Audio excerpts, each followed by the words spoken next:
Thank you and good evening, and I know I speak for Mr. Adams and the entire staff of SOMSD when I in particular thank Acting Superintendent Mr. Memoli, Assistant Superintendent Susan Gerson, our in-house counsel Phil Stern, and certainly Chief Cimino, Chief Shalell, and the Maplewood and South Orange Police Departments for all of your service that our students are doing in light of the recent events at Columbia and Maplewood Middle School. We regret the choices that students and their families have made that led to the incidents that happened this week at schools, and we assure you that we work every day to make sure conditions at Columbia are safe and secure for teaching and learning. To that end, please know that at CHS, contrary to rumors and online conversations you may have seen or participated in, Columbia High School at no time on Thursday was in a lockdown. Information about a student in potential possession of a weapon, real or otherwise, had already led to that student being safely with school administrators when I made the decision to place Columbia High School students and staff into a code yellow.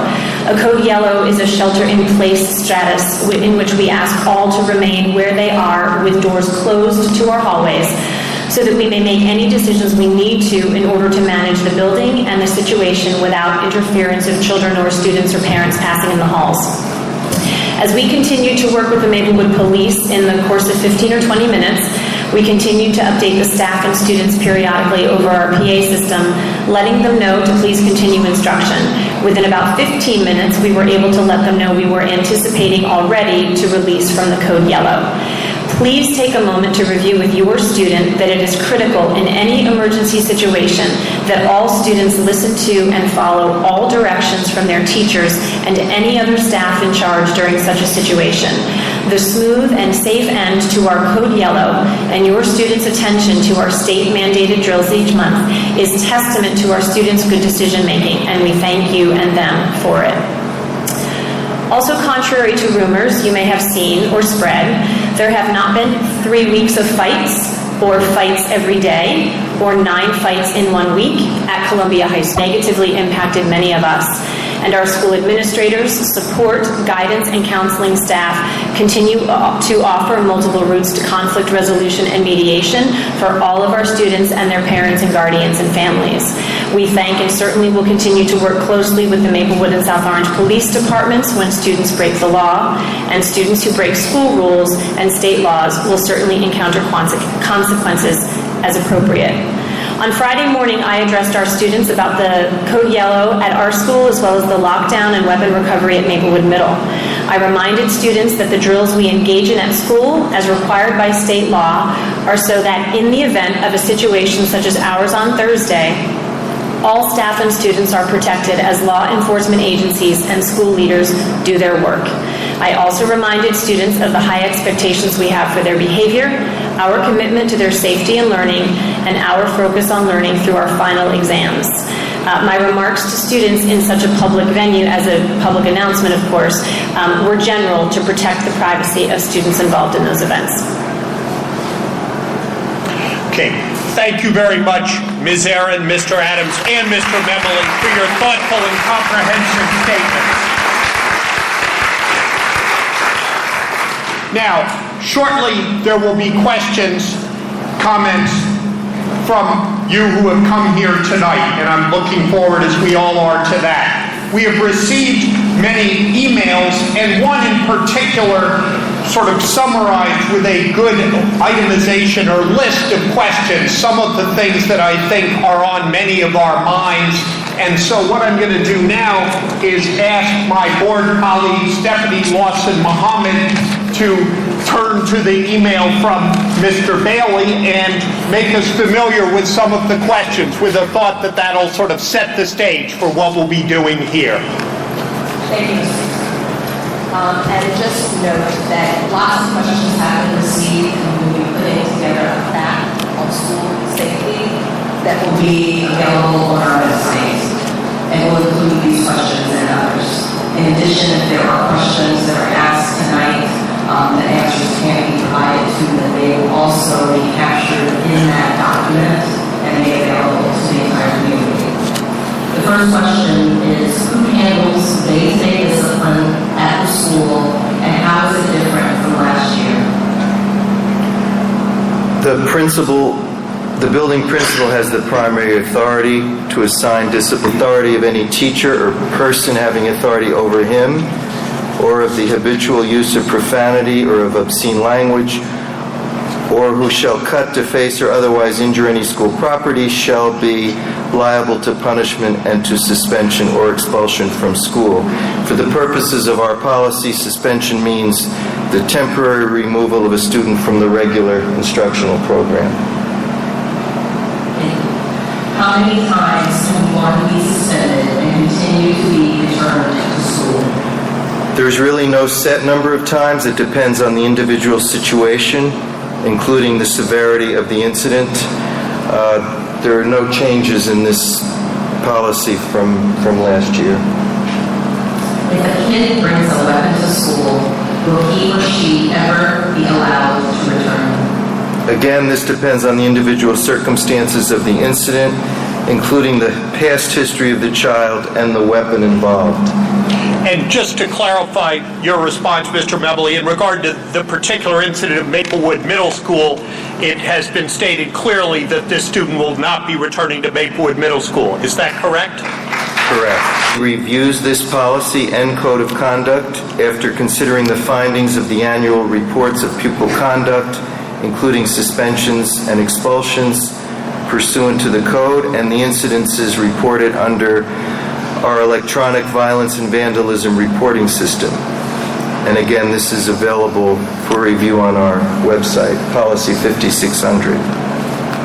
Can we have a no-tolerance policy for violence?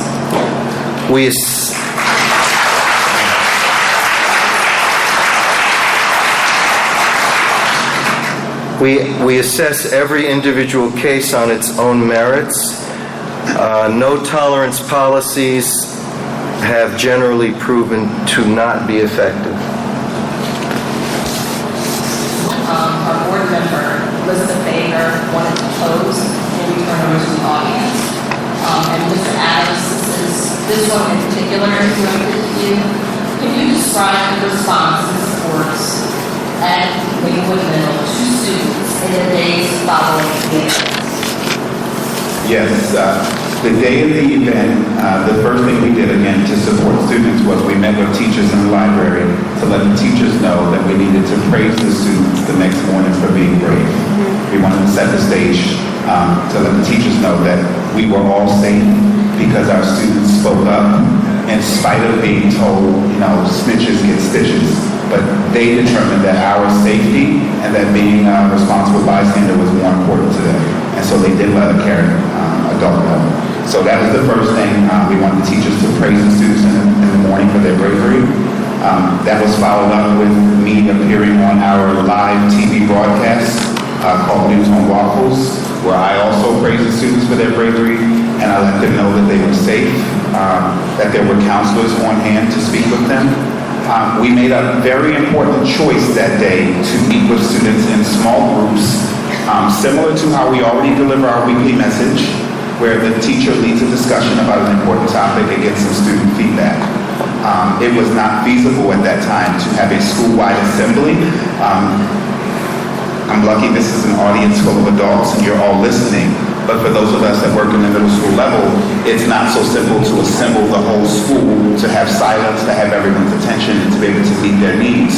So we determined that the most developmentally appropriate way to discuss an important issue like this was to have classroom teachers facilitate a discussion about how it's important if you see something to say something, and to let the students know that there will be counselors on hand throughout the day and the following day to meet their needs. That's how we met the needs, and we followed that up with additional counselors and support services. Having been a teacher in periods of crises, such as September 11th and Columbine, when I was a classroom teacher, having been a principal this year in a building where we've experienced some very difficult things as a school community, the short answer is my first calls go to the superintendent's office, depending on the crisis, our in-house counsel, our assistant superintendent, the very fine and often under-recognized Karen Weiland, who is the director of our district's parenting center, so now she's recognized. never steered me wrong. And then my director of guidance and counseling, my two very talented student assistance counselors, teachers who come and say, I've done this before, I've experienced this, these are some things we learned last time. My administrative team, so that's about probably 14 people that I just kind of highlighted. So the degree or how we would assemble them depends on what is happening. As we were managing our Code Yellow, the crisis team was a very small group of people managing what needed to be managed with the Maplewood Police Department. And then, of course, the kind of follow-up and follow-through with parents involves communications, involves reaching out to my guidance counselors, etc. Okay, thank you very much to a number of people. Mr. Bailey for those comprehensive questions, Ms. Lawson Muhammad, Ms. Baker, Mr. Memoli, Mr. Adams, Ms. Aaron. Thank you all very much. Now my board colleague, Johanna Wright, a question. Good evening, everyone. First of all, thank all of you for coming out and being so concerned about what's going on in our community. And it does take a village, and I'm glad to see that village here. I have a question that has concerned me since this crisis happened. I've been sitting on the board for almost 2 years now, and I've heard parents, students come forward who have had issues in terms of bullying and things of that nature. My question is, what would compel a child to come to school with a loaded gun, a weapon, whatever it may be? What would cause that child to do that when we should be listening and counselors should have an opportunity to deal with it? People come to me for all kinds of things. I just can't get that question out of my mind. I'm sure many of you have the same question. What happened the day before that caused this thing to happen the day after? I don't know who can answer that. Maybe these officers. Human factor question. If anybody, there are obviously confidentiality, privacy issues, but if anybody has a reflection on that sort of broad question that poses the issue of, in the moment of really very, very unacceptable conduct, what is the context? What, if I understand Ms. Wright's concern or question, anybody want to rise to that or have a thought on that?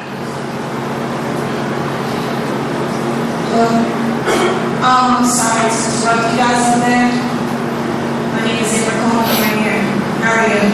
I would just like to interject real quick while everyone's in here. I'm a Maplewood citizen. I was here since I was 1 year old. I went through the Seth Williams school system, Maplewood Middle, Columbia, and I also graduated from Essex County College with a degree.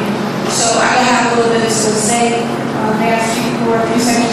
Now, well, briefly, let me turn it over to Ms. Smith, who is in charge of our timekeeping for tonight, and she'll explain the rules. We have We're going to have people speak in just a few minutes, and if everyone will line up with the mics and get a chance to speak. Okay, I have to go to work in about 5, so I'm going to make this short.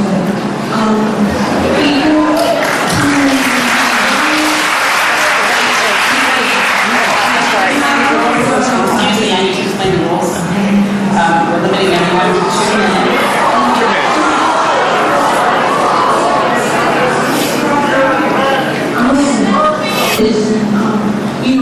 There was a stock program for African American males that was taken to the stock market and things.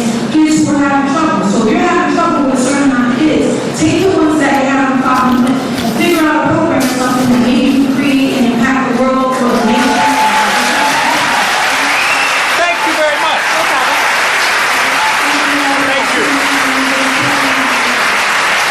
Appreciate it. Okay.